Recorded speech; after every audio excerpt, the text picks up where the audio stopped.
10월 첫 일회 특별 새벽기도를 맞이하여서 이미 강구한 대로 하나님의 부르심이라는 주제를 가지고 오늘 이 시간에는 하나님의 부르심에 응답하라라는 제목으로 하나님의 말씀을 전하도록 하겠습니다.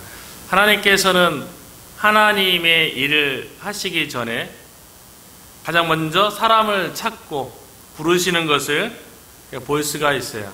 하나님께서는 인류를 향한 하나님의 구원 계획을 이루기 위해서 갈대아 우르에서 아브라함을 부르셨고요. 애굽에 있었던 이스라엘 민족을 구원하기 위해서 시내산에서 모세를 부르셨어요.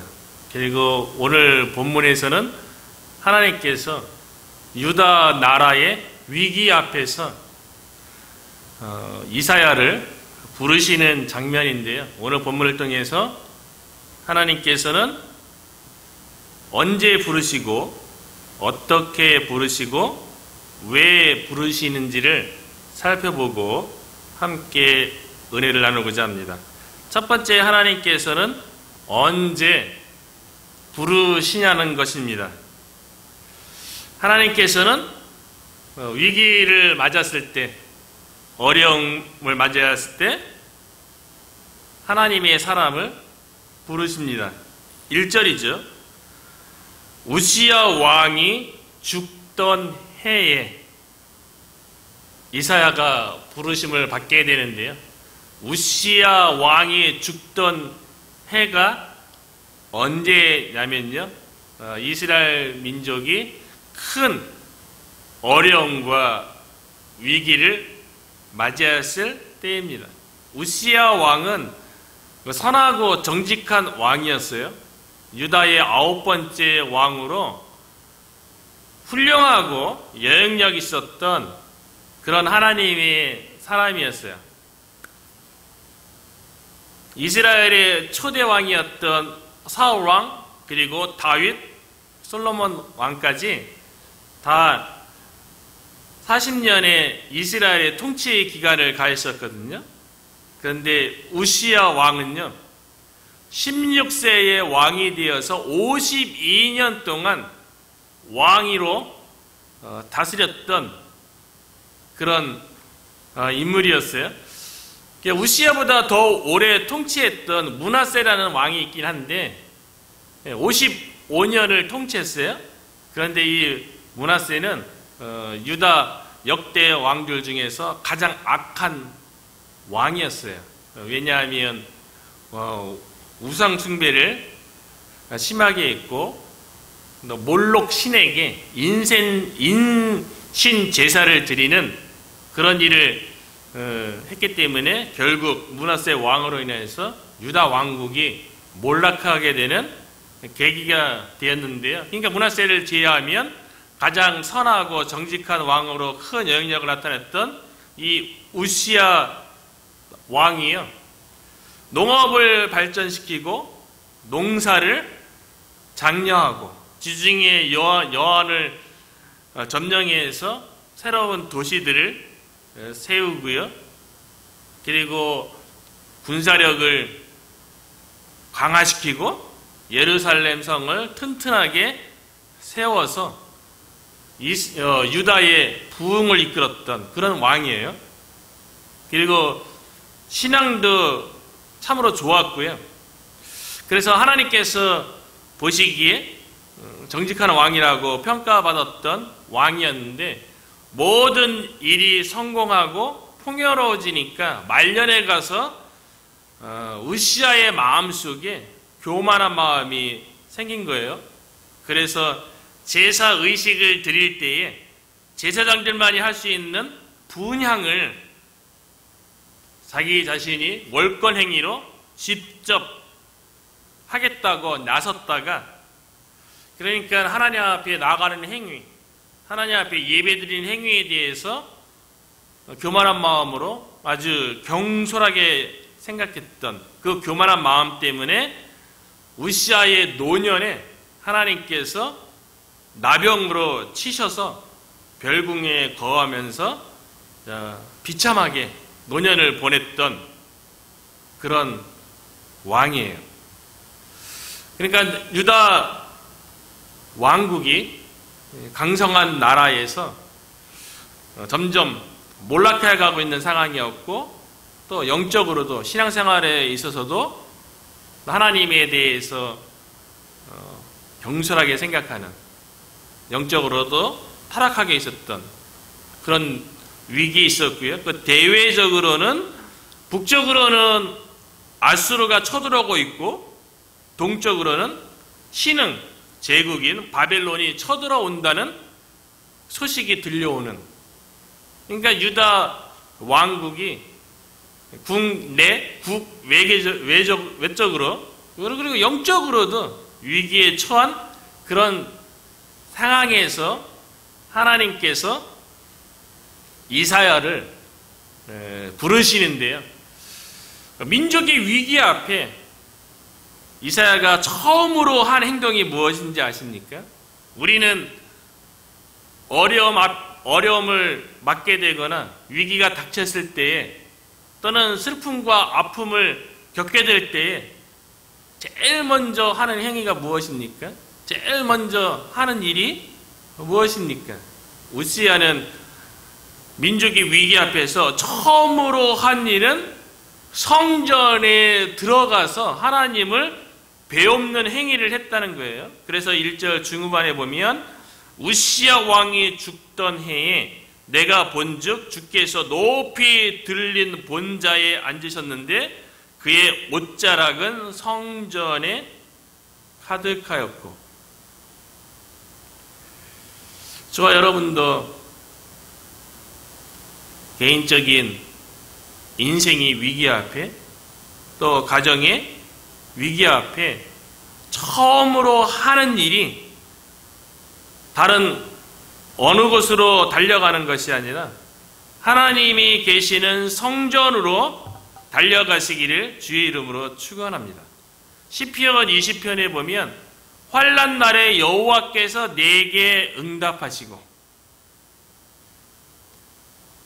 우리가 환난을 당할 때에 하나님께 나아가면, 하나님을 찾으면 하나님께서 응답하시겠다고 약속하셨어요. 시편 50편에는 환난 날에 나를 부르라, 내가 너를 건지리니 내가 나를 영화롭게 하리로다. 환난 날에 하나님을 찾고 하나님 앞에 기도하고 하나님 앞에 나아가면 하나님께서 반드시 건지시고 구원해 주시고, 그 일로 인해서 하나님을 영화롭게 할 일이 반드시 일어날 것에 대해서 약속했다는 거예요. 그런데 이사야가 민족의 위기 앞에서 제일 먼저 하나님이 계시는 성전에 들어가서 하나님의 영광을 보게 된 거예요. 하나님을 찾았더니 하나님이 만나주신 거예요. 하나님의 거룩하고 영광스러운 모습을 이사야로 하여금 보게 하신 거예요. 저와 여러분도 인생의 환난 가운데, 인생의 위기 가운데 하나님 앞에 나아가고 하나님께 부르짖으면 하나님께서 우리에게 영광스러운 모습을 보여주고 우리를 만나주시고 우리의 부르짖음에 응답해 주시는 줄로 믿습니다. 이번 특별 새벽기도를 통하여서 우리가 부르짖을 때에 하나님께서 응답하시는 은혜가 있기를 주의 이름으로 축원합니다. 두 번째, 하나님께서 이사야를 어떻게 부르셨냐는 거예요. 이사야가 성전에 들어가서 하나님의 거룩, 하나님의 영광을 보게 되었어요. 스랍들이 하나님의 주변에서 두 날개로 얼굴을 가리고 두 날개로 발을 가리우고 두 날개로 날면서 하나님의 그 거룩에 대해서 거룩하다, 거룩하다, 거룩하다. 거룩하다는 표현을 3번을 반복했다는 것은 하나님의 완전한 거룩을 찬양하는 거예요. 하나님의 영광을 찬양하는 모습을 이사야가 보게 된 거예요. 우리가 하나님의 영광을 보게 되면요, 하나님의 거룩한 임재를 체험하게 되면 우리 가운데 놀라운 변화가 일어나게 되는데, 그 변화는 무엇이냐면요, 우리 안에 있는 죄악을 깨닫게 된다는 거예요. 우리가 이 시간에 하나님 앞에 나와서 기도하고, 그리고 교회에 나와서 매번 예배 드릴 때에 우리가 하나님을 만나러 나오는 것 아닙니까?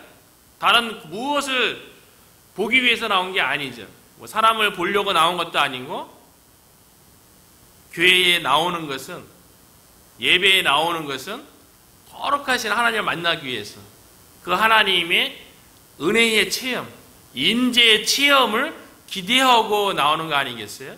그렇다면 우리가 살아계신 하나님의 거룩을 체험하게 된다면 반드시 우리의 마음 가운데 일어나는 일이 있는데, 그것은 우리의 죄악을 보게 된다는 거예요. 그러니까 우리가 예배를 드리고 하나님 앞에 기도하러 나와서 내가 하나님의 임재를 경험했는가, 하나님의 은혜를 체험했는가는 무엇이냐면, 마음속에서 죄악을 깨달게 됐다면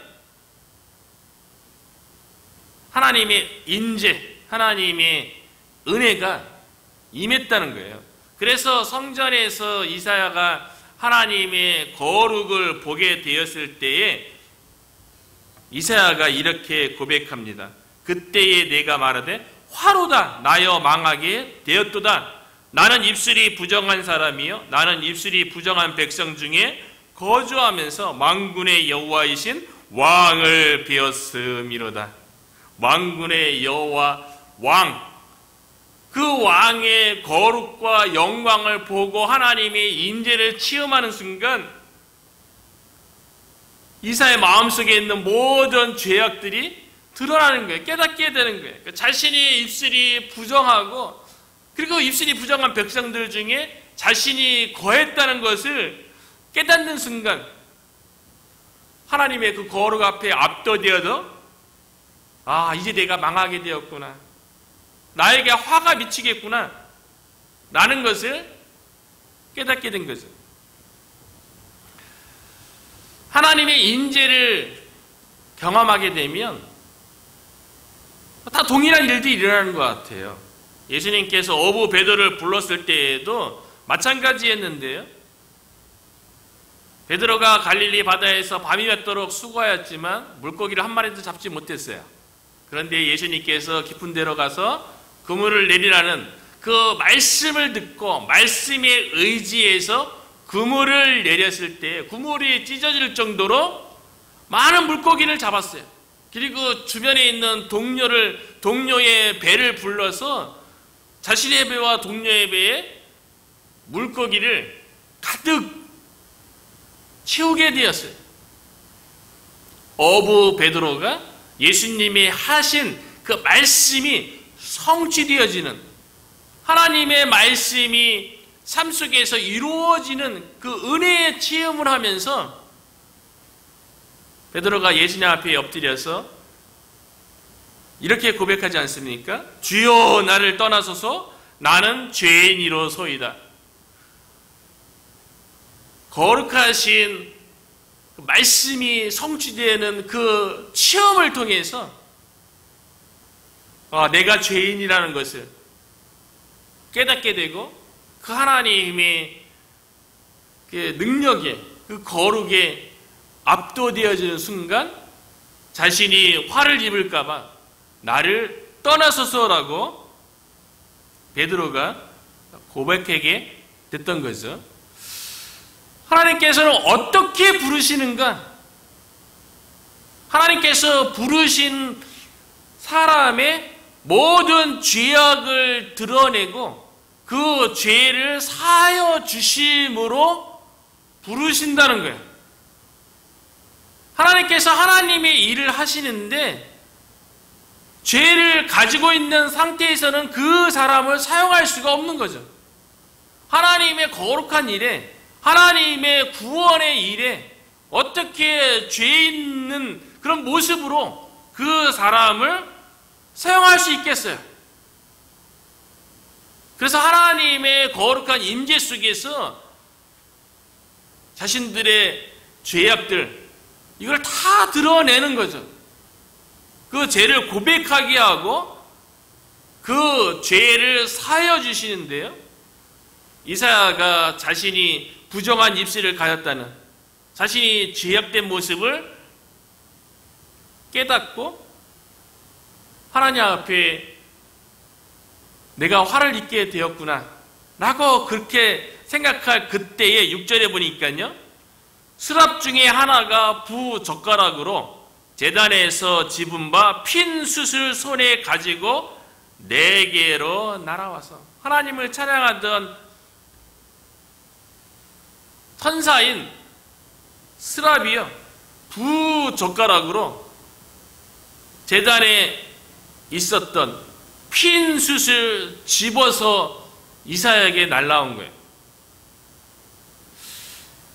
제단에서는 나무를 얹어놓고 그 위에 하나님 앞에 드려질 희생 제물을 태워서 하나님 앞에 드려지는 곳이에요. 그렇기 때문에 제단 위에 핀 숯에는요, 희생 제물에 피가 묻어 있어요.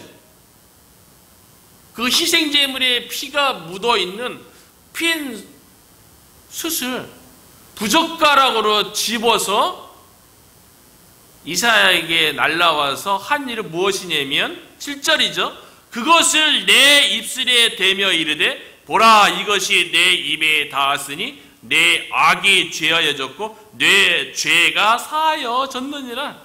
이사야의 입술에 있었던 악과 죄가 그 핀숯, 피 묻은 핀숯으로 인해서 사하여졌다는 거예요.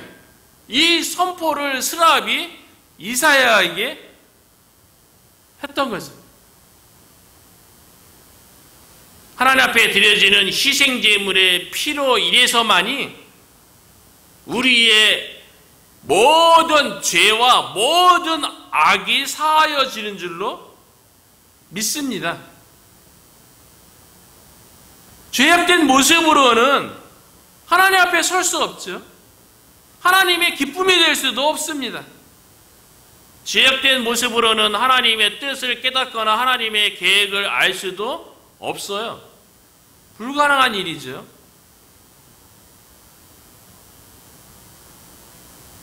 모든 죄악이 희생제물에 피가 묻은 숯불로 인해서 사하여졌을 때 하나님 앞에 하나님의 거룩한 일을 감당할 수 있는 부르심을 받게 된다는 거예요. 하나님께서 우리를 어떻게 부르시는가? 하나님의 아들이신 독생자 예수 그리스도의 십자가에서 흘린 그 피가 우리의 모든 죄악의 근원이 되는 마음에 적셔지게 될 때에, 그때 우리를 부르게 된다는 거예요. 우리의 모든 죄를 십자가의 보혈로 씻어 주시는 것을 통하여서 우리를 부르시게 되는 줄로 믿습니다. 저와 여러분이 십자가의 보혈을 우리의 마음에 적심으로 마음에 있는 모든 죄악이 사하여지고 하나님의 거룩한 부르심에 우리가 응답할 수 있게 되기를 주의 이름으로 축원합니다. 스랍이 부젓가락으로 가지고 온 핀숯에 의해서 이사야의 입술에 모든 죄악이 죄하여졌을 때에 어떤 일이 벌어질까요?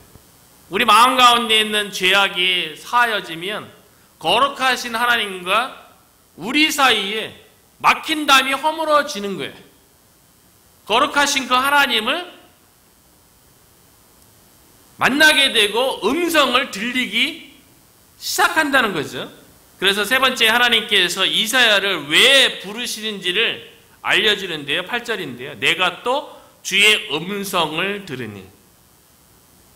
핀 숯에 의해서 죄악이 제거해야 되니까요.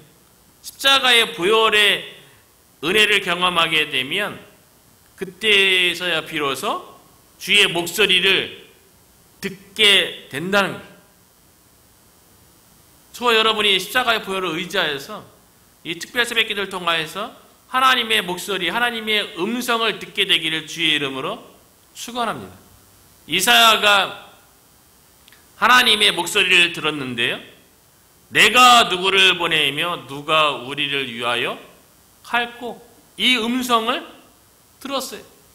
하나님께서는 멸망해 가는 유다 민족을 향해서 사람을 보내기를 원하는 거예요.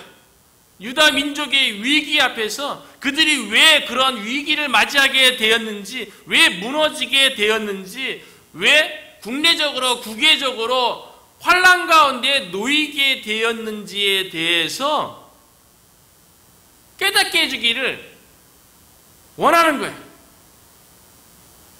그래서 하나님의 사람을 보내기를 원하는 거죠. 유다 민족에게 구원의 소식을 전하기를 원하는 거예요. 내가 누구를 보내면 누가 우리를 위하여 갔고, 누가 우리를 위하여 갔고, 우리라는 표현을 생각해보면 하나님께서 성삼위 하나님, 성부, 성자, 성령께서 우리를 위하여 누가 갈고, 이 음성을 이사야가 듣게 되었던 거죠. 많은 사람이 오늘날에도요, 하나님의 거룩한 음성을 듣고 믿음의 결단으로 순종하는 것을 보게 되는데요. 언더우드는 우리가 잘 알고 있는 것처럼 한국의 최초의 아펜젤러와 함께 1885년 4월 한국에 첫 발을 내딛은 공식 선교사 아닙니까? 그런데 이 언더우드가 어려서부터 인도 선교를 꿈꿨어요. 그래서 인도어를 공부하고 또 1년간은 의술을 익혔어요. 그런데 신학 공부할 때에 한 선교사님의 메시지를 통하여서 조선에 사는 1300만 명이 복음을 듣지 못한다는 그 설교를 듣고요, 언더우드의 마음이 요동치기 시작해요. 본인의 계획은 인도로 선교가는 거였는데 조선 사람에 대한 마음이 생기는 거예요. 마음이 뜨거워지기 시작하는 거예요. 그래서 기도하는데 하나님의 음성을 듣게 되는 거예요. 조선에 갈 사람이 아무도 없구나. 내가 가면 어떻겠느냐. 언더우드가 이 음성을 듣고요, 알지도 못하는 동방의 자그마한 나라 조선으로 떠나게 됐던 거죠. 그리고 언더우드와 아펜젤러에 의해서 조선의 복음이 증거되어지고 오늘날 세계에서 가장 짧은 기간에 교회가 폭발적으로 부흥한 한국 교회를 이루는데 최초의 선교사로 하나님 앞에 그렇게 쓰임받게 됐던 거죠. 오늘날에도 하나님께서는 누가 우리를 위하여 갈고, 이 한탄하는 마음으로 우리에게 말씀하지 않겠어요? 예수님께서도 요한복음 4장 35절에요.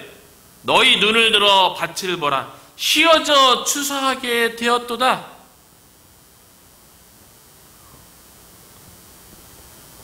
이미 추수의 때가 이르러서 복음을 통하여서 추수할 곡식이 우리 주변에 많다라고 말씀하세요.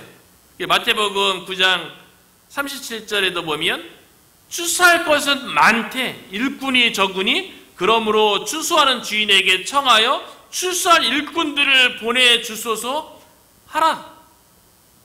하나님의 마음인 거죠. 누가 우리를 위하여 갈고, 내가 누구를 보내며 누가 우리를 위하여 갈고.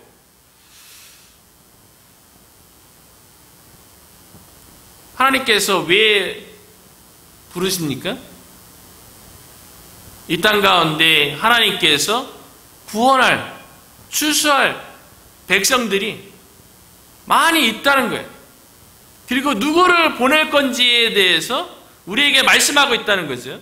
저와 여러분이 십자가의 보혈을 경험한 자로서, 하나님의 은혜의 체험이 있는 자로서 하나님의 부르심의 음성을 듣고 우리에게 응답할 것을 촉구하는 거예요.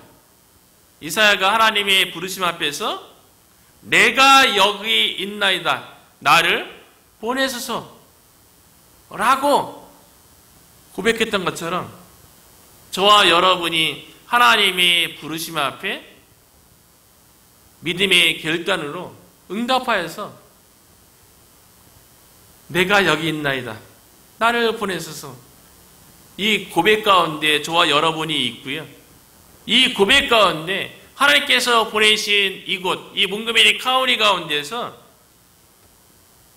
하나님께서 추수할 곡식들을 거두는 데에 저와 여러분이 쓰임받게 되기를 주의 이름으로 축원합니다.